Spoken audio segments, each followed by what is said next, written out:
Part 1 to 2, YouTube voiceover script. 3,300 words total. I don't really know how to start this story other than to say this. The day 3 men walked onto my land and punched my wife in the face, something inside me broke. Or maybe it finally woke up. Either way, nothing in my life's been the same since. We live on a few acres just outside a small town in Montana. The kind of place where the mornings smell like pine, and the evenings feel like they're stitched together with silence. It's not much, but it's ours. I bought the land after retiring from the Navy, 22 years, most of them in special operations, and built this place from the ground up with my wife, Elena. We wanted peace, a place to breathe, and for a while we had it. Then the HOA moved in. It started small, letters about mailbox height, a warning about the color of our barn, petty things that barely registered on my radar. But over the years, those letters turned into fines, those fines into threats, and those threats into men with clipboards marching up my driveway like they owned it. I always laughed it off, told Elena it wasn't worth the fight. But deep down, a part of me knew this was building towards something ugly. That morning, the sun hadn't even cleared the ridge yet. I was sipping lukewarm coffee on the porch, half focused on a busted fence rail, when Elena's voice cut through the quiet, tight, controlled, the kind of tone she uses when she's holding herself back. "You're not allowed to be on our property without a warrant," she said. I looked up and saw them. 2 men in tactical polos, 2 sizes too small, mirrored sunglasses, smugness radiating off them like cheap cologne. One had a clipboard. The other had tension coiled in his shoulders, like he'd been waiting all day for a fight. "We're authorized to enforce code compliance," the shorter one said, tapping the fake-looking badge on his chest. "For a fence hinge?" Elena shot back. "You're threatening us over a fence hinge?" Her boots were planted, her stance defiant, but she was calm, until the taller one stepped forward. No warning, no signal, just a swing. His fist connected with her cheek so hard I heard the crack over the wind. She hit the ground like a puppet with its strings cut, gravel biting into her skin, and I froze. I was 20 feet away. I'd trained for decades to react in less than a second to 100 different threats. But in that moment, I was 8 years old again, standing barefoot on cold kitchen linoleum while my father screamed at my mother for burning the garlic. I'd stepped in once, told him to stop, and the look he gave me made me wish I hadn't. After that, I never moved when the room went still. And now, decades later, that same paralysis had me by the throat. Elena looked up at me, blood on her lip, eyes wide with disbelief. "You saw that?" she asked, voice trembling. When I nodded, she whispered words that cut deeper than any blow. "Then why the hell didn't you stop it?" The men didn't apologize. They didn't even look at us. They just turned and walked off like they'd dropped off a package. Minutes later, a white SUV pulled up. Out stepped Karen Whitfield, HOA president, litigation hobbyist, Botox enthusiast. She looked at Elena crumpled on the gravel, then at me and sighed. "I assume you'll want to file a complaint," she said. "The board's email is on the newsletter. Check your spam folder." Then she drove away like none of it mattered. That night, Elena barely spoke to me. She sat at the kitchen counter, organizing spice jars alphabetically, rearranging the silverware drawer twice, floating through the house like a ghost. When I tried to talk, she just said, "You didn't see a lot of things," and walked away. She slept in the guest room that night. 2 days later, a teenager in a neon vest showed up with another violation notice. Same fence, same hinge, same nonsense. I laughed when I read it, but there was no humor left in Elena's eyes. The HOA had crossed a line, but so had I. I'd failed the one person I swore I'd always protect, and no amount of training or medals or scars could change that. Walt was the one who snapped me out of it. Walt's my neighbor, half doomsday prepper, half conspiracy theorist, full-time thorn in the HOA's side. He's the kind of guy who names his ham radio and brews something he calls kombusta, which is half kombucha, half engine cleaner. You never know if you'll get life advice or food poisoning when you visit him. One night, he knocked on my door with a hard drive and a serious look on his face. "You need to see this," he said. We went down into his bunker. He calls it the workshop, but it looks more like a cross between a militia shop and a squirrel cult meeting hall. He pulled up drone footage from the day of the assault. There it was. Elena standing firm, the two enforcers closing in. But then he played the audio he'd captured by accident. A faint voice buried under static, "Use the wife. He'll snap." He always does. It felt like someone had poured ice water into my veins. "Play that again," I whispered. He did. And the second time I recognized the voice. "Ray Dobson," I said. "Ray and I served together overseas. Same unit, same missions. He was good, too good. Until the day he wasn't. He kicked down a door before the go order, saw a flash of silver, and opened fire. 2 bodies dropped. A woman, a boy. The kid was holding a pot lid. Ray said he thought it was a weapon. I filed the report that ended his career. It wasn't revenge. It was the right thing to do. And now Ray was standing on my land, working for Karen, setting me up to fail. "This isn't about fences," I muttered. "It's a trap," Walt nodded. "They're trying to make you lose control, because that's what Ray does. He pushes until something breaks." He was right. And that terrified me more than anything, because he wasn't just trying to break me. He was trying to wake up the part of me I'd spent years burying. The ambush came 3 nights later. I was checking the north fence line when I noticed something off, fresh boot prints, a bent wire, a snapped branch. Then silence. Not the peaceful kind, the hunting kind. The first punch came from the shadows, spinning me around. A second man slammed into my ribs. My breath vanished. My vision tunneled. "Evening, soldier," a voice said behind me. Ray stepped out, grinning. "Funny seeing you out here without your clipboard." The fight that followed was ugly, messy and raw. Fists, elbows, a fence latch swung like a weapon. At some point, I stopped thinking. I stopped holding back. Years of training, muscle memory, rage. They all came rushing back. I slammed Ray into the mud, fist after fist, blood slicking my knuckles.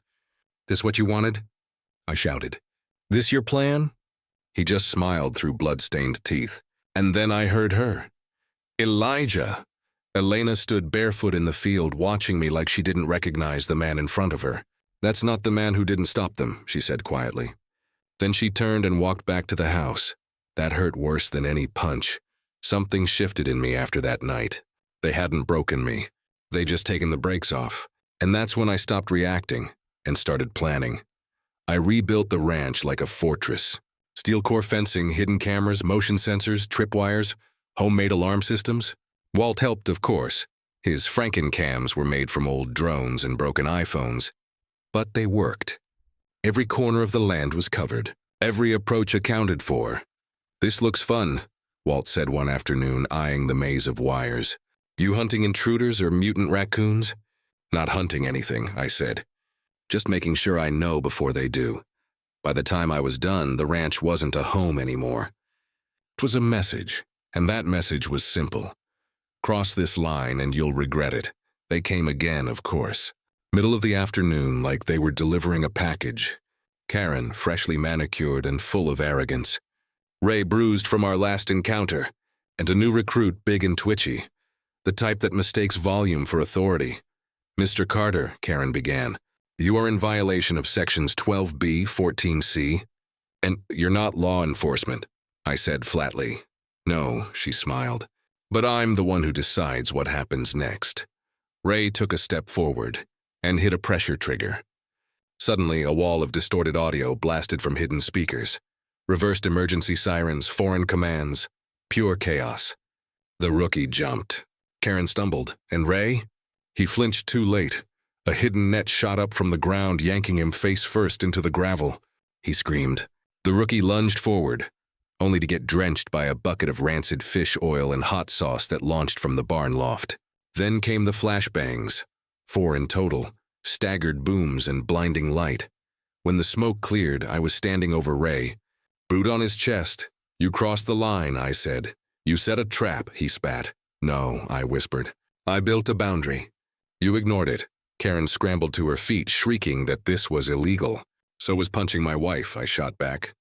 And yet, here we are. They left bruised, humiliated, covered in fish oil and fear. And for a brief moment, it felt like victory. But inside the house, Elena wasn't celebrating. She looked at my hands, at the stains, the trembling, and whispered, "You didn't freeze." Then, after a long pause, "No, but you didn't blink either." Then she walked away and closed the door. Not slammed, not locked, just closed, like she was sealing away a chapter of her life. And deep down I knew, maybe I wasn't fighting for peace anymore. Maybe I was just becoming the man they'd always accused me of being. I thought the fight was over after that day. I really did. I thought humiliating them on my property, showing them where the line was, would finally make them back off. But I underestimated just how deep their pettiness went. A week later, a video started circulating online, edited, cropped, and stripped of every ounce of context.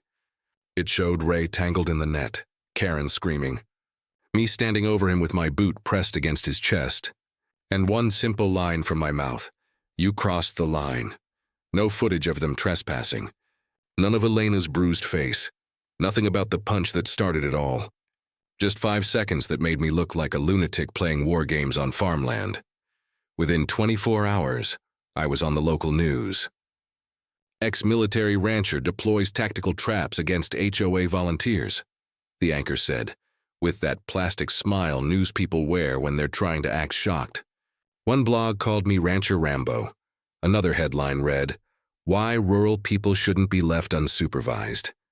2 days later, a courier showed up with a letter from a law firm so expensive they probably charge for blinking.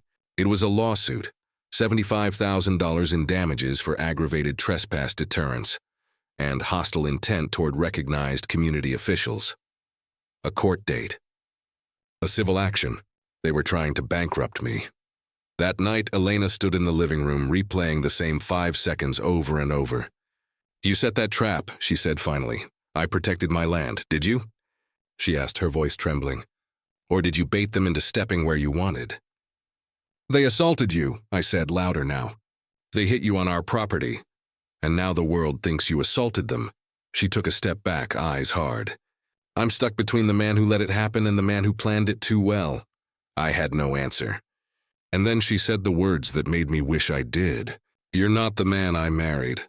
Then what am I?" "I don't know," she whispered. "But whoever you are now, you scare me more than they do." And with that, she slammed the door. This time, she didn't sleep in the guest room. She didn't sleep there at all. That's when I realized the HOA wasn't trying to beat me in court or in a fight. They were trying to turn me into my own worst enemy. And damn it, they were succeeding. A few nights later, I noticed a car parked half a mile up the road. No lights, engine running, watching. It moved 5 feet, stopped again. Whoever was in there wasn't here to fight. They were here to film. I clicked my flashlight 3 times. A code only Walt and I used. A single flash came back. They were watching, but now so was I. That night I stopped thinking about revenge. I stopped thinking about fights. And I started thinking about winning, real winning. The kind that doesn't happen with fists or tripwires. The kind that leaves your enemy without a weapon to swing. The next morning I called Mia, Elena's cousin. We hadn't spoken in years, mostly because I never needed to. Mia's a civil rights attorney who's made a career out of tearing crooked landlords and corrupt cops to pieces in court. I sent her everything. The drone footage, timestamps, hospital records, leaked HOA emails that someone, probably Walt, accidentally forwarded to me. Within an hour, she sent me back a preemptive countersuit that could have cut steel. 4 charges: unlawful trespass, impersonation of law enforcement, use of force under fraudulent authority, and defamation via manipulated media. She filed it before the HOA's hearing even started. 2 weeks later, I walked into the county courthouse in clean boots and silence. Karen arrived with 3 lawyers, a box of binders, and the same self-satisfied smirk. Ray wasn't there, probably hiding from perjury. The judge read our claim, watched 30 seconds of the real footage, and sighed. "This should have never reached a courtroom," he said. Then he signed the order, permanent injunction, cease and desist, restraining order on all HOA enforcement activity. They couldn't issue fines. They couldn't step on my land. They couldn't even send an email without violating the order. 3 days later, Karen resigned, not just from the HOA, but from the neighborhood entirely. Quiet sale, no goodbye emails, just a for sale sign that toppled in the wind. Her final text read, "You've made your point." "No," I muttered to no one. I made a boundary. Ray vanished from the HOA's website. The compliance hotline went dark. And when Walt called to test the system, no one answered. "Looks like they're short-staffed," he joked, sipping coffee from a mug labeled emergency juice. We didn't gloat. We didn't celebrate. I tore down the tripwires, took down the speakers, and raised the old flag again. The ranch looked normal, but it didn't feel the same. A week after the ruling, Elena came back. Not for good, not yet, but long enough to stand on the porch at dusk, watching me in silence. Then she sat beside me. "Not close, not far. Just there. Do you ever miss who you were before all this?" she asked. I stared at the horizon for a long time before I answered. "No," I said quietly. "I think I finally became who I was supposed to be." She didn't respond. She didn't leave either, and for now, that was enough. Because here's the truth I've learned. The thing no one tells you about standing your ground. It changes you. When someone invades your home, your land, your peace, you don't just fight them. You fight the parts of yourself you thought you'd buried. And sometimes you don't win by fighting harder. You win by refusing to ever fight on their terms again. I don't think Karen and her crew will ever understand that. They thought they could control me with fines and lawsuits, with headlines and edited videos. They thought they could break me by turning my own strength against me. But I didn't win because I fought harder. I won because I took away their power to fight at all. Now they don't fear me because I react. They fear me because I stopped reacting. Because I know exactly where the line is, and I make damn sure they never forget it. So here's where I'll leave you. I've told you everything. How it started, how it spiraled, and how it ended. But there's one thing I still wrestle with, and maybe you can help me figure it out. Was I right to draw the line this way? To go from a man who froze to a man who planned every step of a war? Was protecting my home worth the cost it took on me? On my marriage? On the person I used to be? I'm still not sure. Maybe I never will be, but I'd love to know what you think. If you were in my boots, if someone walked onto your land, hurt the person you love, and tried to destroy everything you built, what would you have done? Drop your thoughts in the comments, argue with me, call me a hero or a monster. I can take it, because this story isn't just about one man's war with an HOA. It's about the lines we all draw, and the people we become when someone dares to cross them.